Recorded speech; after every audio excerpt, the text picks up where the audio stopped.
Imagine um homem tão convicto de seu destino que, ao se coroar imperador, tomou a coroa das mãos do Papa e a colocou sobre a própria cabeça. Mas, e se por trás desse ato não estivesse apenas a vaidade de um conquistador, e sim algo muito mais profundo? Uma missão espiritual, um arquétipo reencarnado, uma alma que carregava a lembrança de impérios passados? Napoleão Bonaparte foi mais que um general, mais que um imperador, foi um enigma. Neste vídeo, vamos explorar sua trajetória sob uma nova luz. Entre o misticismo, a filosofia e os segredos ocultos que a história jamais ousou revelar. Curta, inscreva-se no canal e ative as notificações para receber mais vídeos sobre espiritualidade, história oculta e reflexões profundas como esta. E compartilhe suas impressões nos comentários. Queremos saber sua visão. Parte 1. A Ascensão do Filho da Revolução, 1769-1799. A Semente do Destino. Napoleone de Bonaparte nasceu em 15 de agosto de 1769, na ilha da Córcega, apenas um ano depois da anexação da ilha pela França. Coincidência? Talvez. Mas para os antigos, o lugar e o momento do nascimento de um homem não são acidentais. São alinhamentos do destino. E Napoleão parecia saber disso. Ele nasceu sob o signo de Leão, regido pelo Sol, símbolo de reis, imperadores e deuses. Alguns astrólogos afirmam que o mapa natal de Napoleão revelava uma vida marcada por poder, conflito e glória, mas também por isolamento, exílio e mistério. Essa polaridade o acompanharia até o fim. Seu nome de batismo era Napoleone, mas ele rapidamente adotou o mais francês Napoléon, abandonando não só sua língua materna, o corso, como também suas raízes italianas. Isso pode parecer apenas uma escolha prática, mas é sintomático de algo mais profundo, o desejo de transcender suas origens. Ele não queria ser lembrado como filho de uma ilha periférica. Queria ser um símbolo. Com apenas 9 anos, foi enviado para a França continental para estudar em escolas militares. E é aqui que começa um dos traços mais intrigantes de sua personalidade: a solidão.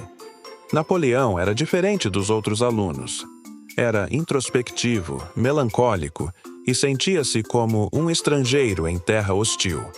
Era ridicularizado por seu sotaque, sua aparência e por ser pobre. Mas essa solidão se transformou em força. Ele mergulhou nos livros, lia de forma compulsiva, sobretudo filosofia, história antiga e matemática. Dentre seus autores preferidos estavam Rousseau, Plutarco, Tácito e Maquiavel.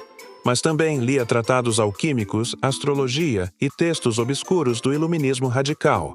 Isso é pouco divulgado, mas há registros de que Napoleão tinha acesso a obras esotéricas proibidas, incluindo traduções francesas de textos herméticos.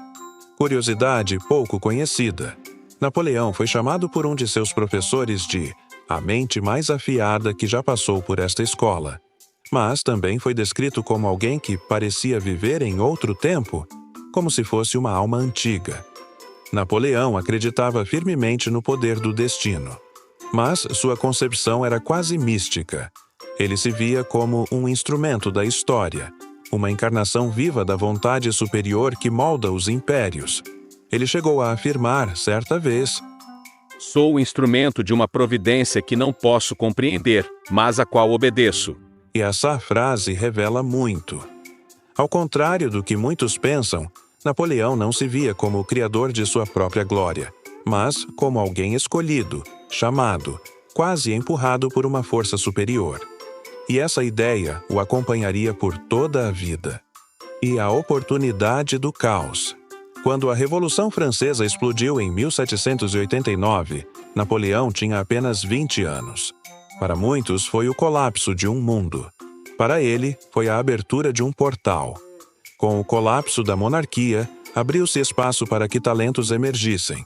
E Napoleão, como um jogador de xadrez experiente, moveu suas peças com maestria. Seu momento decisivo veio em 1793, na cidade de Toulon, quando liderou um ataque estratégico brilhante que expulsou os ingleses do porto Aos 24 anos, já era general. Um feito raro. Mas, mais do que isso, sua ascensão foi tão meteórica que muitos começaram a se perguntar: como é possível? Estaria Napoleão protegido por algo além de sua genialidade militar? Pouco se fala sobre isso nos livros didáticos, mas Napoleão teve contato com membros da maçonaria, especialmente durante sua juventude e campanhas militares. Há fortes indícios de que ele foi iniciado em uma loja maçônica e que manteve relações com pensadores rosacruzes e iluministas que viam nele uma figura de redenção histórica. Essas sociedades secretas acreditavam que o mundo precisava de um novo imperador, alguém que restaurasse a ordem e a luz após o caos da monarquia decadente. Para alguns, Napoleão era o escolhido. Curiosidade pouco conhecida. Em 1798, durante a campanha do Egito, Napoleão levou consigo não apenas soldados, mas cientistas, matemáticos, astrônomos e ocultistas. Ele sabia que o Egito escondia algo mais do que pirâmides. Queria respostas. Queria o poder dos antigos. A Noite nas Pirâmides. Prelúdio do Poder. Embora estejamos focando mais na biografia geral, não podemos ignorar um dos momentos mais misteriosos de sua vida. A noite que passou sozinho na grande pirâmide de Gizé. Quando saiu, estava pálido, perturbado. Recusou-se a contar o que viveu. Disse apenas: Não iriam acreditar se eu contasse. Esse evento marca uma virada. A partir daí, sua postura muda. Seu senso de destino se intensifica. Ele volta para a França com uma aura quase messiânica. Em 1799, dá o golpe de Estado do 18 de Brumário e se torna primeiro cônsul da República. Aos 30 anos, Napoleão não era mais apenas um general, era uma figura mitológica em construção. E aqui nos detemos por um instante. Olhe para esse jovem corso, pobre, solitário, desajustado, e veja quem ele se tornou. Será que tudo isso foi apenas ambição? Ou será que há algo a mais por trás de histórias como essa? Talvez em cada ciclo da humanidade surjam figuras assim, como se viessem para relembrar que existe uma força invisível, moldando destinos, movendo peças, e deixando rastros para os que têm olhos para ver. Parte 2. O Imperador e o Espelho da Glória, 1799-1804.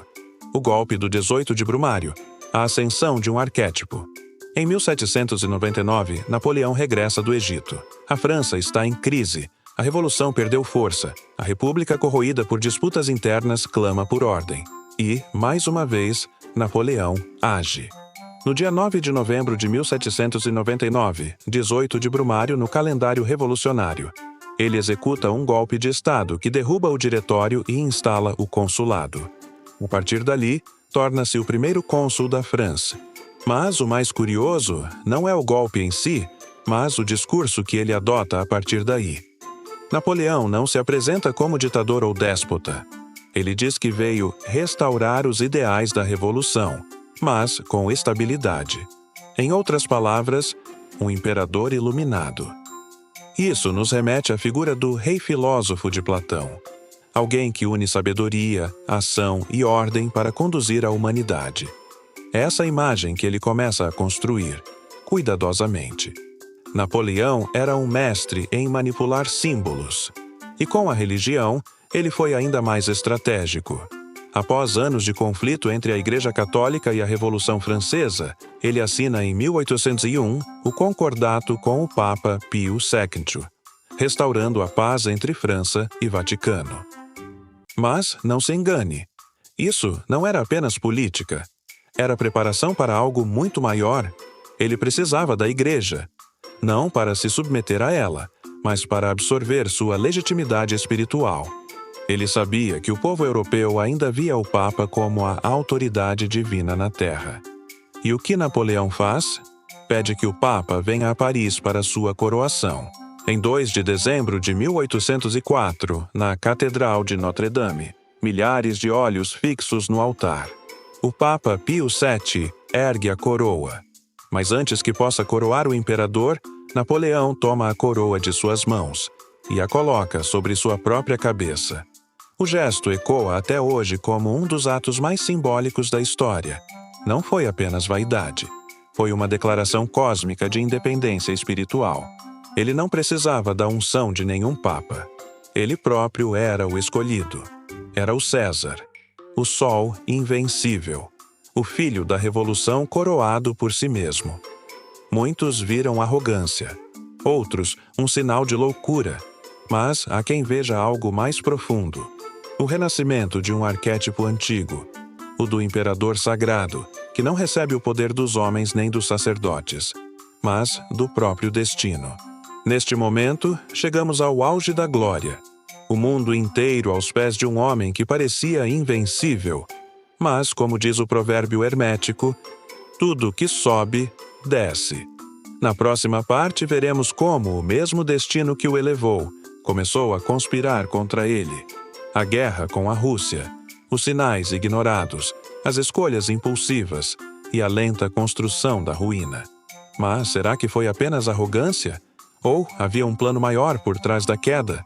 Se esse conteúdo está despertando algo em você, reflexões, perguntas, descobertas, curta, compartilhe e se inscreva no canal. A jornada só está começando e o melhor está por vir. Parte 3. O abismo do herói. Queda, destino e a ilusão do controle. 1805-1814. Poucos anos após a coroação, Napoleão parecia invencível. Em 1805, derrota na Áustria e a Rússia em Austerlitz, a batalha que ele mesmo chamaria de sua maior vitória. A Europa se curva diante de sua genialidade. A França, agora império, estende sua sombra de Lisboa a Moscou. Mas há um padrão recorrente na história espiritual da humanidade. Quanto mais alto um homem sobe, mais frágil ele se torna diante de sua própria sombra. Napoleão, que um dia representou a luz da ordem e da razão, começava agora a ceder ao lado obscuro do poder. Seu império cresce, mas também sua paranoia, seu autoritarismo, seu isolamento espiritual. Há um momento simbólico em que a virada se torna clara, quando Napoleão começa a criar reis como peças num tabuleiro. Ele coloca seus irmãos e generais em tronos por toda a Europa, na Espanha, Holanda, Nápoles. Mas essa construção política nada mais era do que um reflexo de sua tentativa de controlar o incontrolável. Ele já não lutava por ideais, lutava por controle. E como nos mitos antigos, o herói que tenta dominar tudo se torna vítima do próprio excesso. Em 1812, Napoleão invade a Rússia com mais de 600 mil homens. É o início do fim. O exército marcha até Moscou, mas encontra a cidade vazia e em chamas. Os russos queimaram tudo, negando ao invasor a vitória moral. A retirada ocorre em pleno inverno. Fome, frio, caos. Milhares morrem. Mas há algo mais aqui. Algo além da estratégia. Napoleão sabia dos riscos. Seus conselheiros o alertaram. E mesmo assim, ele foi. Como se fosse impelido por uma força que não podia controlar. Essa campanha lembra os grandes mitos de queda. Ícaro voando alto demais, Prometeu desafiando os deuses, Lúcifer sendo lançado do céu. Foi ali, nas neves de Moscou, que o mito começou a ruir. Mas não de uma vez. Durante a retirada, há relatos de que Napoleão passou dias em silêncio, isolado de seus generais. Não dava ordens, não falava, não comia. Parecia ausente. Um de seus oficiais anotou em diário: Era como se o espírito dele houvesse partido antes do corpo. Nunca o vi tão frágil. Esse silêncio carrega um simbolismo profundo. Em tradições iniciáticas, o silêncio é o momento da provação espiritual máxima, quando o iniciado deve confrontar a si mesmo, sem distrações, sem máscaras. Talvez naquele silêncio, Napoleão tenha visto o que se tornara. Não um redentor, mas um imperador caído, prisioneiro de sua própria lenda. Após a Rússia, os reinos começam a se rebelar. As antigas potências se unem contra ele. Em 1814, Paris é tomada. Napoleão abdica e é exilado para a ilha de Elba. Mesmo ali, ainda tenta organizar seu pequeno império, mas já não é o mesmo homem. O mito está quebrado. O império, desfeito. É curioso notar que, nesse ponto, ele começa a refletir muito mais sobre o tempo, a morte e o destino. Suas cartas revelam uma angústia quase filosófica. Um dos trechos mais enigmáticos que escreveu foi: Fui o instrumento de algo maior, e agora fui deixado para trás. Seria isso uma confissão? Uma percepção de que ele não era o mestre do destino, mas seu servo temporário? Há muitas teorias espirituais sobre a queda de Napoleão. Algumas escolas esotéricas o veem como uma encarnação de Marte, a força da guerra, do impulso, da conquista. Mas essa força, quando desequilibrada, se autodestrói. Outras tradições o comparam a um avatar do Arconte, uma figura gnóstica que representa a ordem racional que tenta aprisionar a alma no mundo material. E há ainda quem diga que sua queda foi uma necessidade kármica, um reequilíbrio das forças após a distorção causada por seu domínio absoluto. O que a queda de Napoleão ensina sobre nós? No fim, a história de Napoleão não é apenas sobre batalhas, impérios ou poder. É sobre a ilusão do controle, algo que todos nós enfrentamos. Ele acreditou que poderia moldar a história, impor sua vontade ao mundo, mas ignorou a força invisível que rege os ciclos, o destino, o tempo, a alma. Sua ruína nos lembra que toda construção material, por mais grandiosa, é passageira, e que o verdadeiro poder não está em dominar os outros, mas em compreender a si mesmo. Chegamos ao fim de uma era. O imperador jaz caído. O mito está quebrado. Mas será esse o fim? Na parte 4, vamos explorar o capítulo mais misterioso da vida de Napoleão: o retorno dos 100 dias, o exílio final em Santa Helena e os mistérios não resolvidos que cercam sua morte. Será que ele morreu mesmo, como contam os livros? Ou há algo mais? Parte 4. O imperador caído e os mistérios do fim. Exílio, morte e legado espiritual. Após ser exilado em Elba em 1814, poucos imaginavam que Napoleão ainda teria forças ou aliados para retornar ao poder.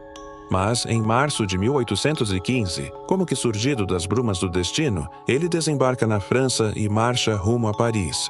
O exército enviado para capturá-lo se junta a ele. O povo o aclama. O imperador está de volta. 100 dias de glória renascida. 100 dias para tentar mais uma vez mudar o curso da história. Mas, por que ele voltou? Alguns historiadores falam de orgulho, outros de estratégia. Mas há quem acredite que Napoleão sabia que essa seria sua última missão, um acerto de contas com o destino. Algo que ele precisava fazer para concluir sua jornada espiritual. A derrota em Waterloo, em junho de 1815, é conhecida como uma das batalhas mais decisivas da história. Mas há quem veja nela mais do que uma batalha, um símbolo. Napoleão representa a ordem racional e imperial. Wellington, o general inglês, representa a contenção, a tradição, o retorno ao equilíbrio. O campo de batalha, sob chuva, lama e fogo, torna-se um palco arquetípico de encerramento de um ciclo cósmico.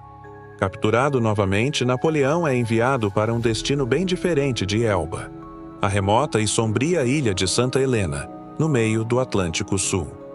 Distante do mundo, isolado, doente, vigiado. Mas ali, longe de tudo, algo muda.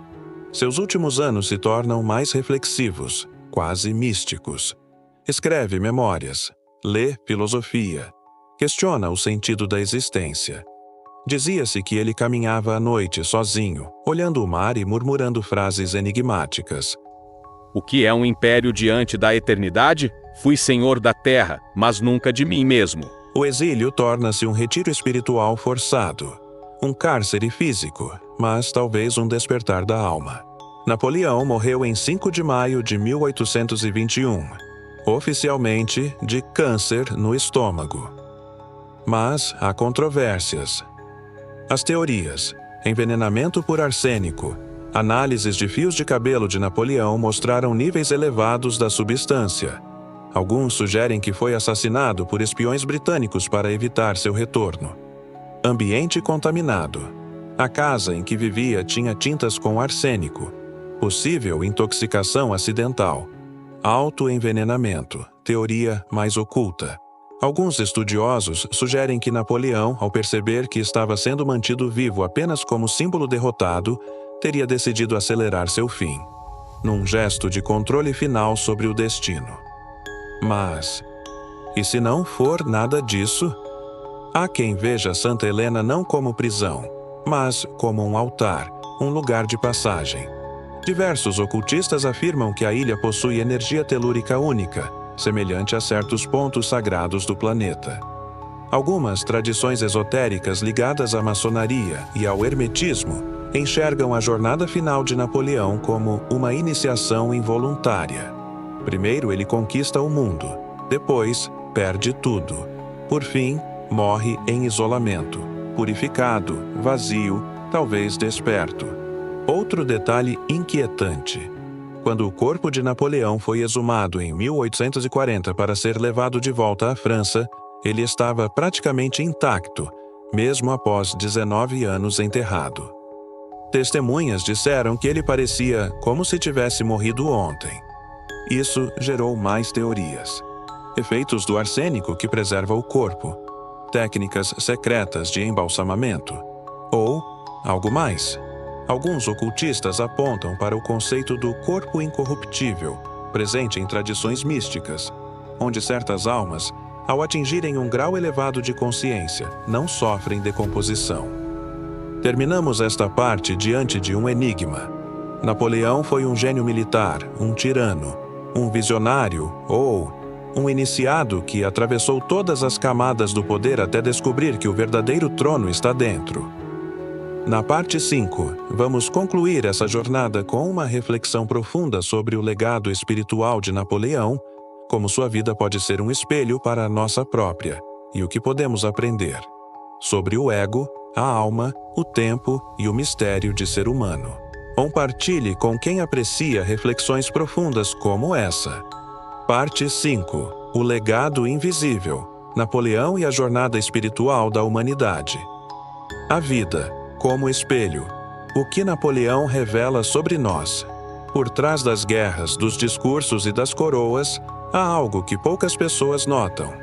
A vida de Napoleão é um espelho, um reflexo ampliado da alma humana em busca de sentido, poder, pertencimento e transcendência.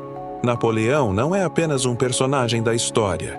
Ele é um arquétipo, um símbolo das forças que existem dentro de cada um de nós. O desejo de controlar o próprio destino, a sede por reconhecimento, o impulso de construir algo grandioso e, por fim, o confronto com o vazio.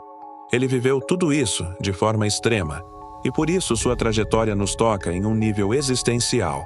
Ao olhar para o passado, percebemos um padrão recorrente. Impérios surgem e caem, líderes são exaltados e depois rejeitados. Revoluções começam com ideais e terminam em silêncio. Napoleão foi o ápice desse ciclo. Ele concentrou em si a glória e a queda, a ordem e o caos, o humano e o mítico. Isso nos leva a uma reflexão essencial. Estamos presos a repetir esse ciclo em nossas vidas pessoais? Será que cada um de nós, à sua maneira, também vive a própria Batalha de Waterloo? Será que todos passamos por nossos momentos de Elba e Santa Helena? Durante boa parte de sua vida, Napoleão acreditou ser o mestre do mundo. Detinha poder absoluto, moldava o destino de nações, escolhia quem vivia e quem morria. Mas o destino, silenciosamente, o levava a um único lugar, a si mesmo. No fim, já sem exércitos, sem tronos, sem aliados, ele teve que encarar o vazio interior, aquilo que nenhuma conquista externa pode preencher. Essa é uma das lições mais duras que a vida pode ensinar. O ego constrói castelos, mas a alma busca templos. Silêncio. Nos últimos anos de vida, Napoleão se dedicou à escrita. Refletiu sobre Alexandre, César, Maomé, Jesus e sobre si mesmo.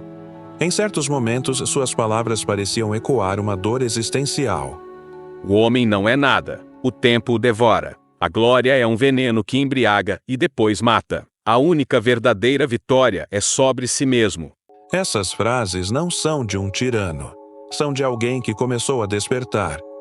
Será que, confinado em Santa Helena, Napoleão se aproximou de uma verdade espiritual que jamais encontraria em campo de batalha? Talvez. Porque às vezes o maior campo de batalha é o silêncio. Apesar de derrotado, Napoleão mudou o mundo. E não apenas com armas. O Código Napoleônico ainda influencia sistemas jurídicos até hoje. Sua visão de mérito acima da nobreza abriu portas para uma nova mentalidade política.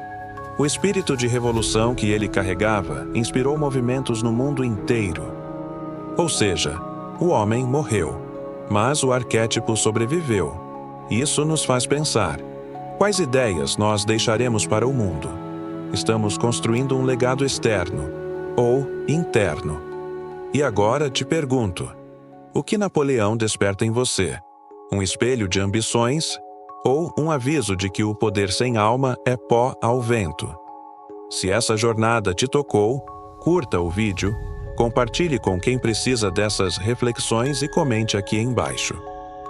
Qual foi a maior lição que você aprendeu com Napoleão Bonaparte? Inscreva-se no canal para continuar explorando temas como este: espirituais, misteriosos, históricos e profundos. Aqui, a gente não só investiga o passado, a gente investiga a alma. Até o próximo episódio. E lembre-se, a história é escrita por homens, mas os mistérios são revelados aos que ousam olhar além.